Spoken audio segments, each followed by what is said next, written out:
ഇന്നലെ 12 മണിക്ക് വിളിച്ചപ്പോൾ ബിസി ആയിരുന്നല്ലേ? അത് ഗൾഫിന്ന് അച്ഛൻ വിളിക്കുമായിരുന്നു. രാത്രി 12 മണിക്കാ? അവിടെ ഇപ്പൊ 10 മണിയാണ്. ഇതെന്തോ വീട്ടിലെ കത്തനെ എന്റെ അടുത്ത് പറഞ്ഞിട്ടുണ്ട് ഇമാതിരി കോലം കെട്ടിന് മുമ്പേ വരായിരുന്നു. ഇതിനിപ്പോ എന്തോ കുഴപ്പം? ഞാൻ വിളിക്കുമ്പോൾ മര്യാദയ്ക്ക് ഫോൺ എടുത്തോ. അത് അച്ഛനായാലും ശരി കൊച്ചനായാലും ശരി. ഒന്ന് ഇടപെട്ടോട്ടെ. എന്താട്ടാ? അതാ ഞങ്ങളും ചോദിക്കുന്നത്, എന്താ ഇത് കലാപരിപാടികളൊക്കെ കഴിഞ്ഞു? എന്തോ അല്ല പരിപാടി. മക്കളൊന്ന് എനിക്ക് അതെന്തോ പെണീക്കേണ്ട ആവശ്യം? മക്കളൊന്ന് എനിക്ക് കാണട്ടെ. ജാനകി ചുമ്മാ എനിക്ക് വാ. മക്കളെ, ഇത് മാന്യന്മാരിരിക്കുന്ന സ്ഥലമല്ലേ, അപ്പൊ ഇവിടെ ഒന്ന് ഇങ്ങനെ ഇരിക്കുന്ന മോശമല്ലേ? ഞങ്ങൾ ജസ്റ്റ് തിരയണ്ണിക്കൊണ്ടിരുന്ന ചേട്ടാ. നീ എത്ര തിര എണ്ണി? 432. തമാശക്കാരനാണ്. സൂപ്പർ. അല്ല ശരിക്കും എണ്ണിക്കൊണ്ടിരുന്ന ചേട്ടാ. ചേട്ടാ കൈ എടുക്കേട്ടാ. തേത്തോണ്ടാരെന്താ? എടുക്കും പിടിക്കും, എടുക്കും പിടിക്കും.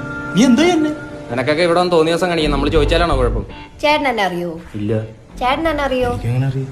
പിന്നെ നിനക്ക് എന്തിന്റെ കേടാണ് ഞാൻ കാമോനോട്ട് വന്നിരിക്കുന്നതിന്? മോളെ